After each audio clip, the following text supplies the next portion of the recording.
morning, everybody, and welcome back to the channel. So we're going to get back to picking some corn today. We've got all three hopper bottoms hooked up.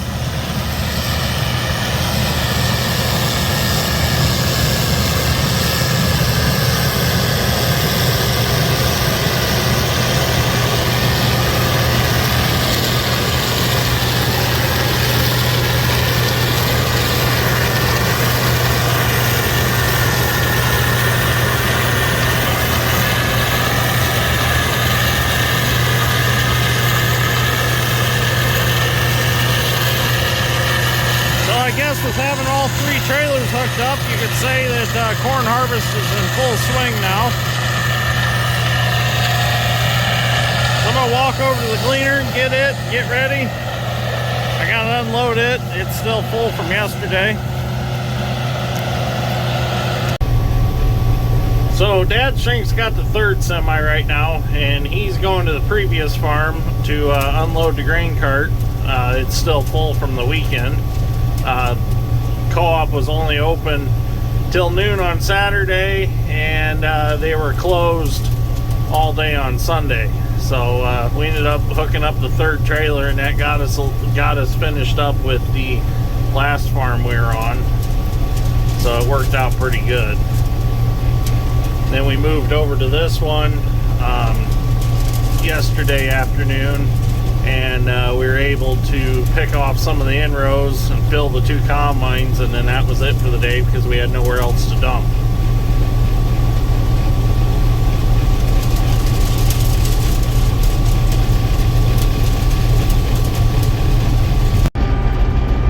So Dad was saying this corner down here was a little soft here in the corner of the ditches, so he backed out. He had a half a hopper already on the 2388. He said it was getting pretty squishy. So let's see if I can get her picked off. I don't think it'll be a problem. The water's not very high in the ditch, so it can't be too wet. We'll see what happens. Well, Dad was worried about this being a little wet. It don't seem like it. It's a little soft, but it's definitely not wet. I don't think he would have got stuck down there. I think he would have been okay. Good looking corn down here though.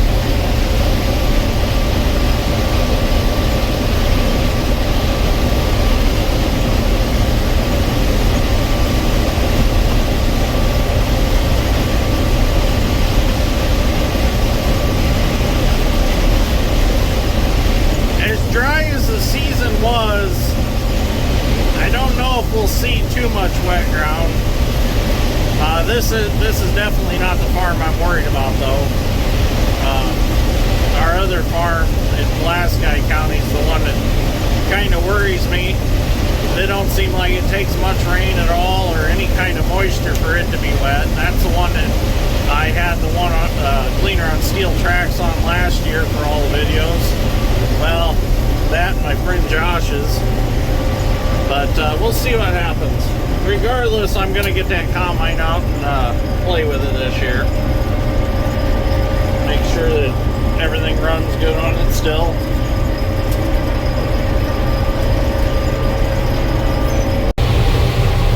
Well, we got that side all done. We moved over to the other side of the ditch. I'm heading down towards the low spot to see if it's wet down here or not. Don't look like it's going to be. It might be soft because it is muck, but I don't think it's going to be wet, and I don't think it's going to be a problem. The deer kind of ate all this off. Not much grows on the sand ditch banks anyways.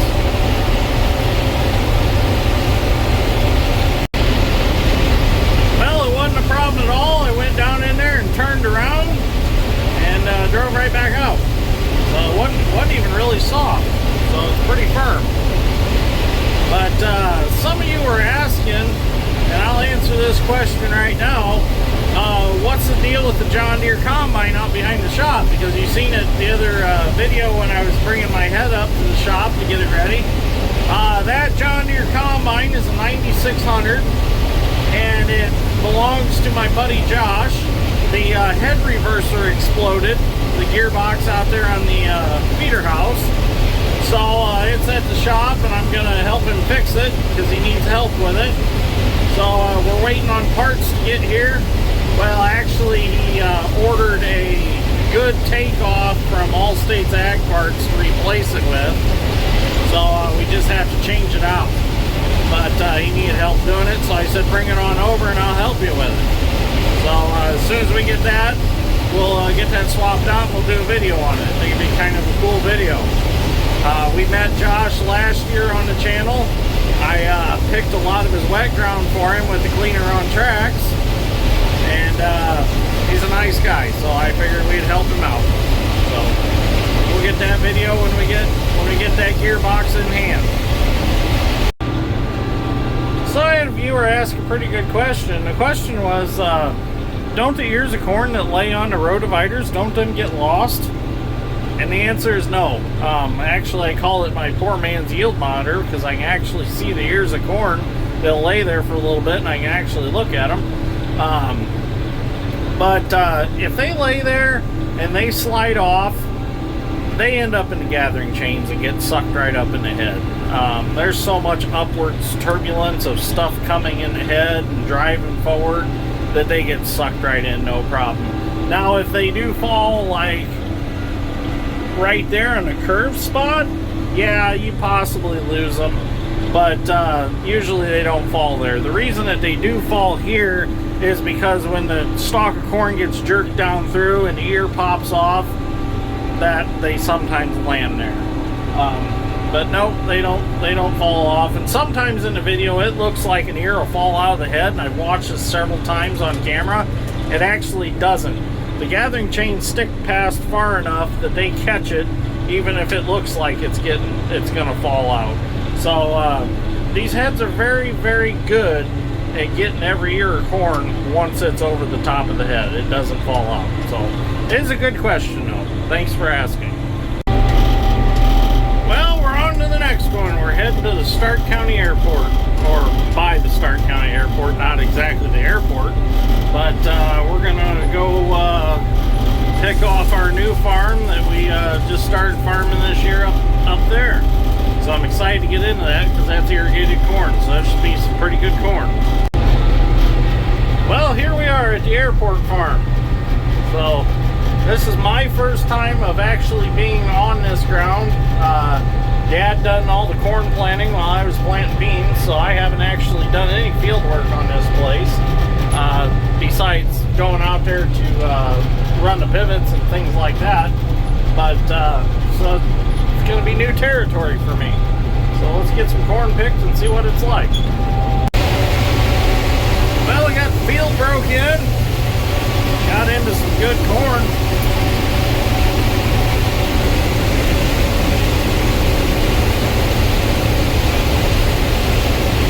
Haven't seen any airplanes yet though, but I can see the airport over there.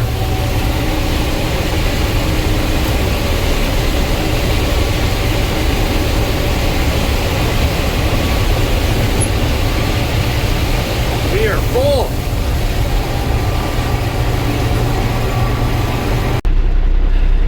Well, got the first semi full on the airport farm. It's the Blue Kenworth, and Dad's strength wasn't back from the load that he was taking. So I decided, well, I'll hop in the semi and I'll run one to the elevator. Well, I got here and the line is all the way to the road. When I crossed the train tracks, I seen Dad's strength sitting in line, and he was like 2 trucks back from pulling out on the city street to go around and get on the scale. So I'm like, oh, he's been there a good hour and a half already. It's going to be a while in line. So I'm just going to sit here and patiently wait. It's that time of year. Everybody's in a mad rush to get corn out, which I understand. So just going to sit here and mess around on my phone, check some comments on YouTube, and just enjoy the evening. It'll probably be dark by the time I get back to the field, but that's all right. So, alright, see how long it takes us. Well, I've been here for a while now, but I've been entertained with TikTok and things like that, but almost to the city street. Once I get to the city street, then I can go out, get on a scale, get weighed, go dump, weigh out, and get out of here. So probably another half hour, 45 minutes, and I'll be out of here. So I'm ready to go back to picking some corn. Well, I made it back to the field. You want to see something really pretty? Look at all the airport lights. That's really cool. They don't show up as well on camera as they do in real life, but they are definitely pretty. They're like big Christmas lights. Okay, I'm gonna go get the cleaner and start picking some corn. All right, let's pick some corn.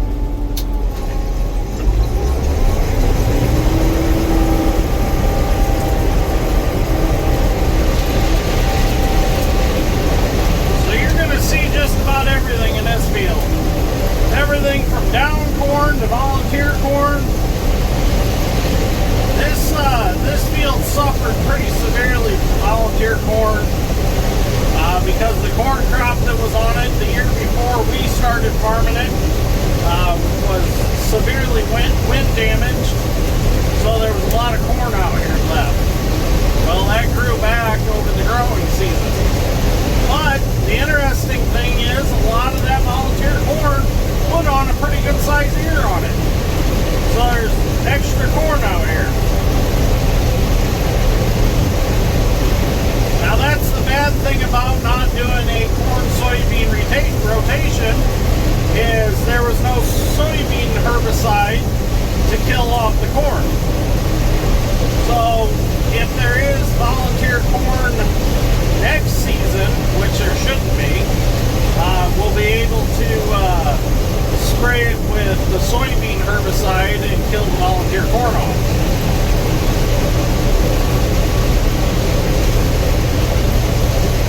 But we are experiencing some down corn in this field due to the fact we had some severe winds over the weekend, and it blew it down.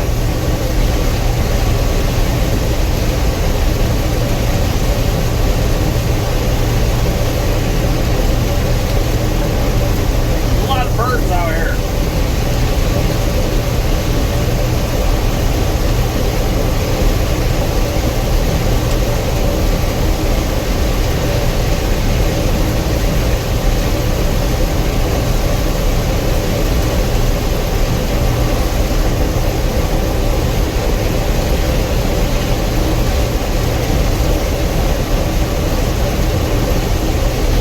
The volunteer corn really isn't too bad. It's only in certain spots.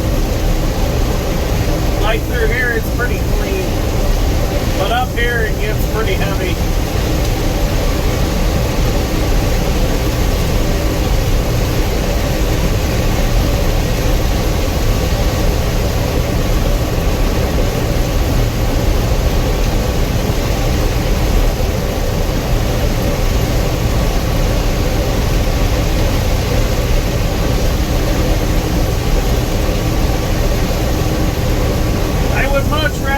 Video corn picking at night because it just seems like the video quality is so much better in the dark than it is in the daylight. You can just see so much more vividly than in the daylight.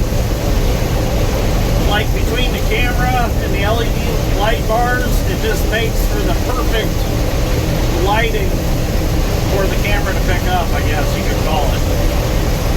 Or that's what you could say.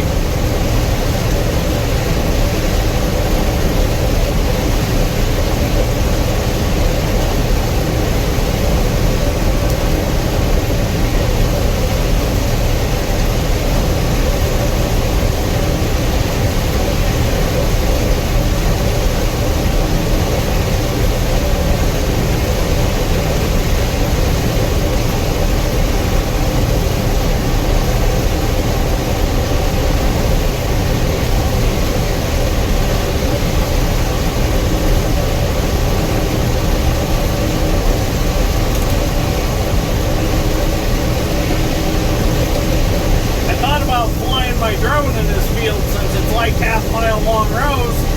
Well, then I got to thinking, it kind of dawned on me, this is restricted airspace because of the airport, so you can't fly around here with a drone.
because I screwed up when I broke the field in. I got off of my rows, and I don't know what I was thinking.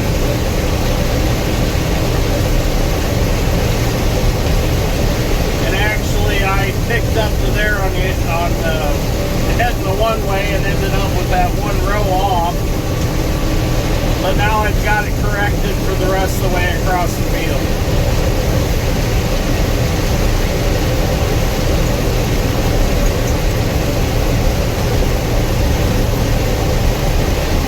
This field's got some higher spots that are must not be as great as soil.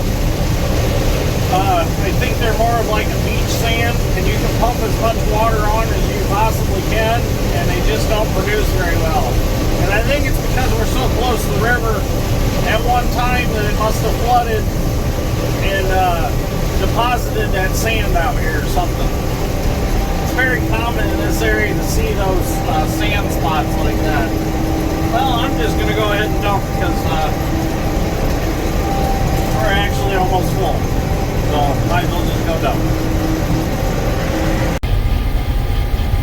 You can kind of see them airport lights a little better now that we're a little up higher.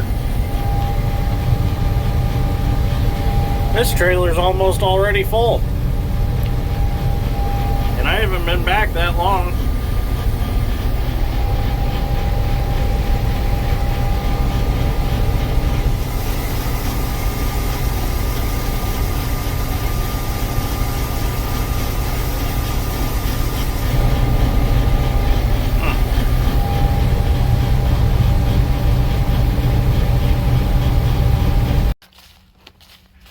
Well, we're done for the night, so we're going to head home. So if you enjoyed this episode of Dirt Grain Steel, give me a like.